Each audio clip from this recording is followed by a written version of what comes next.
Guys, today we're going to talk about the sister pill, aka the brutal experience of um, being born as an average or sub 5 man and having the misfortune of comparing your misery to the abundance that your sibling, female sibling, has.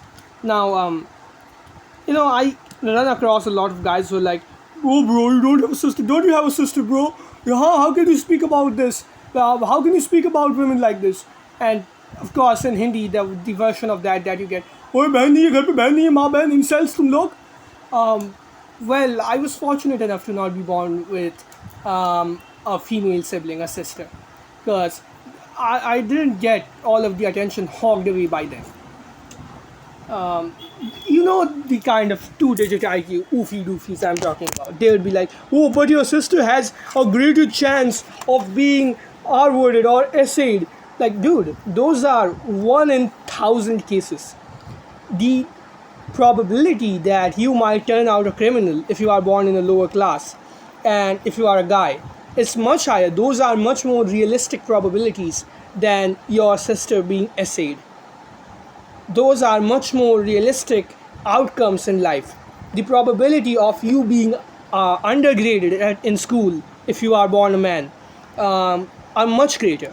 The probability of the government never spending a penny on you throughout your lifetime is much greater. And you do have the same exact biological coding. That would happen in 100% of the cases.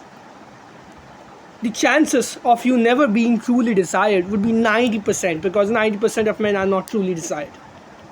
93%, whatever percentage, based on whatever study. It doesn't matter what the study says. It's the same idea ultimately, end of the day. Those are much more realistic probabilities for you to be born as a man and suffering. And be suffering, right? Than being born a woman and running across a psychopath who doesn't respect your consent. I'm not telling you that it doesn't happen, but what percentage of men face the constant, what percent of men face the constant torment of simply being born with one wrong chromosome? Like, it's the kind of shit that makes you question if you should transmax or not. I mean, sometimes I do make myself laugh. Like, it's honestly sort of rope fuel. It's blatantly obvious, but here's some statistics that we might discuss. Some studies. Fathers pay more attention to toddler daughters than their sons. Remember, you were born with the same blood, you were born with the same genetics, you are born to the same parents, in the same house, in the same environment. Yet, you are raised like a potato, while she is raised like, what do you call it? Those those wiry candies that have to be taken like very diligent care of, right? I hope I'm using diligent correctly, right? Like, English is my third language, where you have to take great care that it doesn't break. Your sister is raised like that, and you were raised like a potato. And I know there people would still quote studies and will be like, "But bro, mothers make more criticism of their daughters." Like, first of all, read up this study. Mothers, however, were more likely to respond to and initiate communications with daughters than with sons.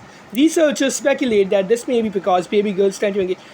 Well, bullshit. Because young, like toddlers and infants, newborn boys are born a few weeks rather premature compared to their sisters. So more care has to be taken of them to ensure that they are responding well, because again they are born a bit premature, right, compared to their sisters. And this is precisely the reason that parents pull away.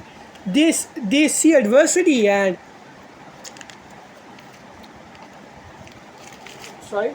they find adversity and they bitch out. They quite literally bitch out when they see that it's difficult to raise a son compared to a daughter. They honestly take all you man's advice to heart. And then it's not over there. Like, if you get past this beginning, I mean, how can you even call this a beginning?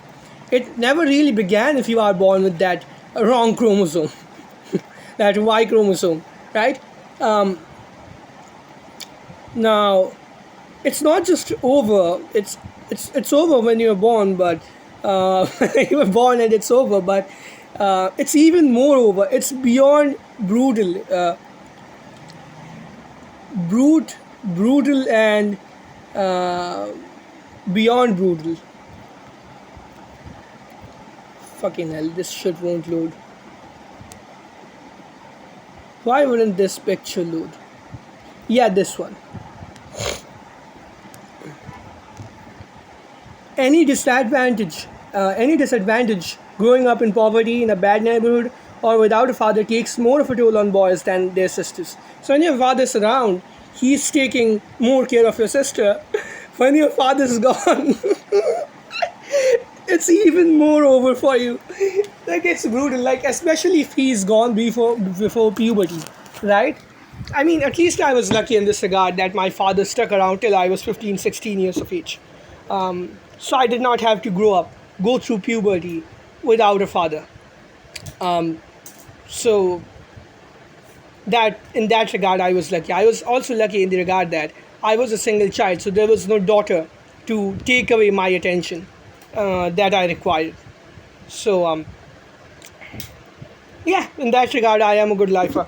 But again, sometimes you do have to be grateful for what you have and not always bitch and whine about what you don't have.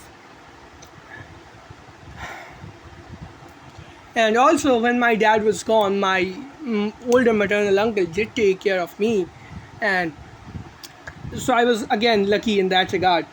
Um, Now, people often point out that mothers are more critical of their daughters. Now, what is the usual form of criticism that daughters face? The most usual criticism that daughters face is verbal. They barely receive any corporal punishment. You would actually notice this. Try this in your own household. Ask your dad what was the worst punishment that he got as a child. Ask your mom what was the worst punishment she got as a child. My mom was punished once by her mother. Like, it was not a major punishment and she still remembers it. My dad was treated like absolute shit by his father, like my grandfather, right? So honestly, it's not that guy's fault either. My dad was an asshole. There's no denying that. But even then, the treatment that my dad faced was, it was horrible, right? And even then, he forgot it. Even then, he doesn't talk much about it. My maternal uncles, they were severely punished, brutally punished by my maternal grandfather. You know how Indian parents are, right? And also by my maternal grandmother. So they don't talk about it much. They don't even remember that shit. So women might be getting quote unquote criticized more by their mothers, but it's nowhere near that level of pain that is caused to young boys. The ways in which that they are disciplined. For being born with the same same genetics, you would be always desired less. You would be always just be a backup option. In most cases, that is, unless you are Chad. In most cases, you would be, differently graded and probably fall behind in school. In every single case, you are not going to get any funds taking care of you. Like, the government is not going to spend a single penny on you if you are born with the same genetic coding but with the different gender. And therefore, you would be more likely to crime max than your sister.